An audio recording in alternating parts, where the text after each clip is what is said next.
For decades, money could buy total isolation.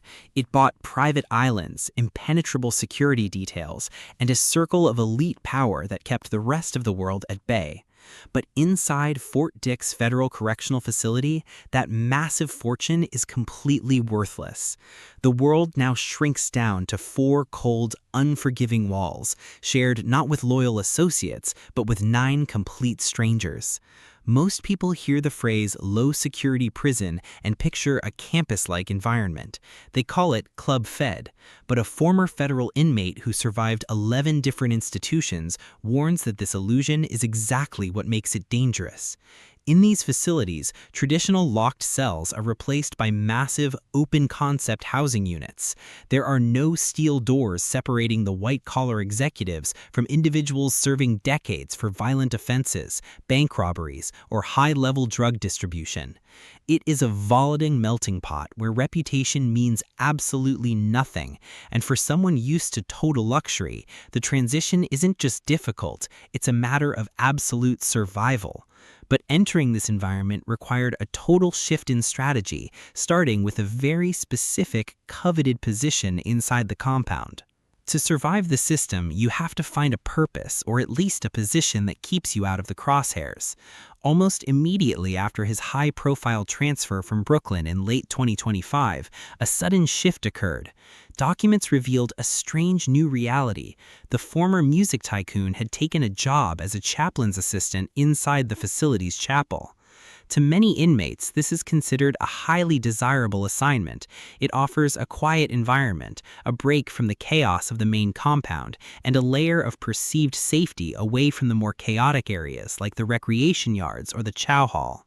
At the same time, his legal team began heavily leaning into a narrative of total rehabilitation, enrolling him in the Residential Drug Abuse Program, widely known as RDAP. Court-ordered substance programs and intensive personal evaluations became the focal point of his defense strategy, an effort to show the world that the past was completely behind him. The goal was simple: build a clean record, stay under the radar, and shave off up to 15% of the federal sentence through good behavior. But in the federal prison system, a pristine image is incredibly fragile, and a single unauthorized move can destroy years of legal planning in a matter of seconds. It started with a sudden report of a major Tier 1 disciplinary infraction. Rumors quickly swept through the media that guards had discovered a batch of contraband alcohol, commonly known as Pruno, being manufactured and consumed right inside the unit. To an outsider, prison wine sounds like a minor, almost cliché rule violation, but veteran inmates know the reality is far more serious. True prison contraband wine is created using fermented fruit peels, stolen juice packets, and massive amounts of sugar, sealed tightly in plastic bags hidden away in dark corners. If the creator doesn't constantly allow the gases to escape, a process known as letting it breathe, the pressure builds until the entire concoction detonates like a localized pipe bomb, spraying hazardous material across the entire housing unit. It is a massive security risk that instantly lands an inmate in the special housing unit or the hole for 30 days or more, resulting in an immediate loss of phone, commissary, and visitation privileges.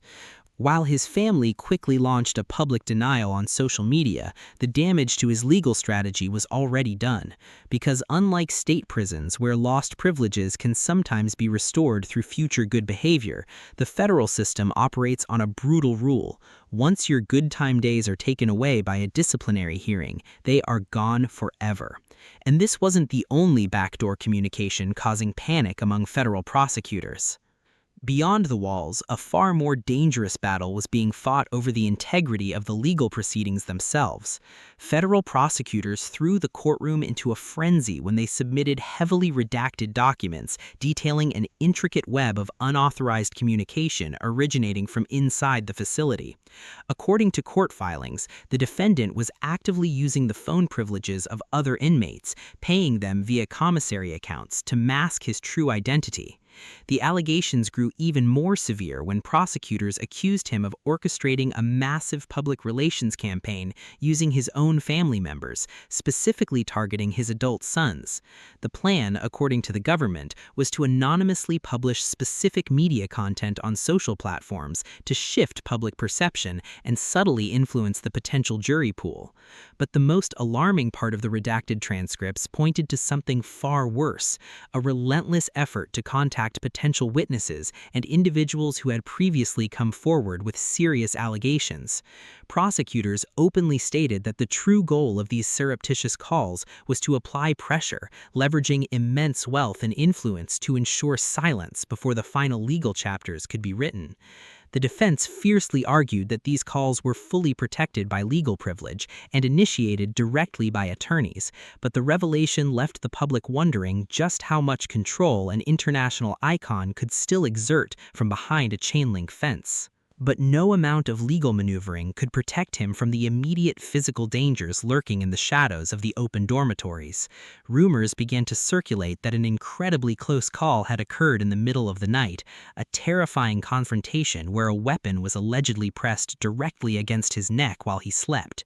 For weeks, the public debated whether this was a fabricated story designed to garner sympathy from a sentencing judge, or a genuine look at how vulnerable a multimillionaire truly is without a bodyguard.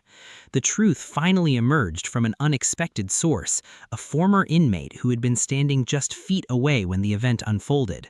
According to this eyewitness account, the viral rumors about a midnight attack were completely distorted. The actual incident didn't happen in a dark cell, but in the middle of the day in a crowded common room. The catalyst for the violence wasn't an international conspiracy or a hit squad, it was a common plastic chair. The music mogul was reportedly sitting down watching television when a high-ranking West Coast gang member who was serving a 30-year sentence walked up and demanded the seat. When he refused to flinch, attempting to defuse the situation with words of positivity, he became hostile, walked away, and returned with a crude, sharpened weapon. The eyewitness claims he had to physically step in, grabbing the attacker's hand to prevent a potentially fatal strike. It was a chilling reminder that in an open compound, the line between life and death depends entirely on the unpredictable whims of desperate men. This constant threat of physical violence points to a much deeper, more systemic danger that follows him wherever he goes. Security experts point out that high-profile figures don't just face random acts of aggression, they carry an active bounty on their backs. In an environment filled with individuals serving life sentences with absolutely nothing left to lose, taking down a global celebrity offers an instant, permanent level of street credibility that no amount of prison currency can buy.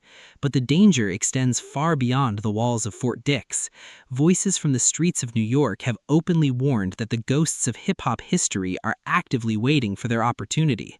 Decades-old conflicts, unverified rumors, and recent high-profile admissions regarding the tragic losses of iconic figures like Tupac and Notorious B.I.G. have left a lingering resentment among certain factions.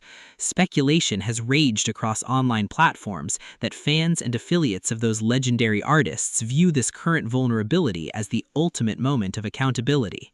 Legal analysts note that this is precisely why prison authorities face an administrative nightmare. Placing him in the general population could result in a catastrophic security failure, while keeping him permanently isolated in a protective bubble creates a completely different set of mental health challenges, requiring constant observation by specialized staff. While the physical world closed in, the digital world was hit by a completely different kind of shockwave. For years, cultural commentators had insisted that a highly classified archive of digital media existed, vaults of recorded footage from elite gatherings that would completely reshape the public's understanding of the entertainment industry. That speculation turned into reality when reports emerged that a highly sensitive 54-second video clip had officially leaked from the dark web and begun rapidly circulating across mainstream social platforms. The footage, heavily verified by media insiders who had seen the extended versions firsthand, featured a prominent adult film star, a high-profile media personality, and the music mogul himself in a heavily stylized environment. Insiders revealed that the footage was originally recorded entirely by accident on a guest's personal phone, documenting an intense, chaotic gathering that lasted nearly an hour. The sudden public availability of this material caused absolute panic across the industry, as a prominent female figure featured in the leaks immediately claimed the content was being weaponized against her will as a form of digital extortion. The leak effectively transformed abstract legal allegations into undeniable visual evidence, leaving audiences wondering how many more hours of encrypted footage are currently sitting on hidden servers, waiting for the right moment to be unleashed. This sudden unraveling of secrets is exactly what industry watchdogs have been warning the public about for over a decade. Activists and former insiders have long maintained that the entertainment industry operates on a system of absolute compliance, where the individuals elevated to icon status are carefully selected to hold the secrets of those even higher in power. According to these warnings, the rewards of fame and immense wealth are given to only those who agreed to play along, while anyone who attempts to break the silence is systematically isolated, financially ruined, and publicly discredited. The sudden fall of one of the industry's most powerful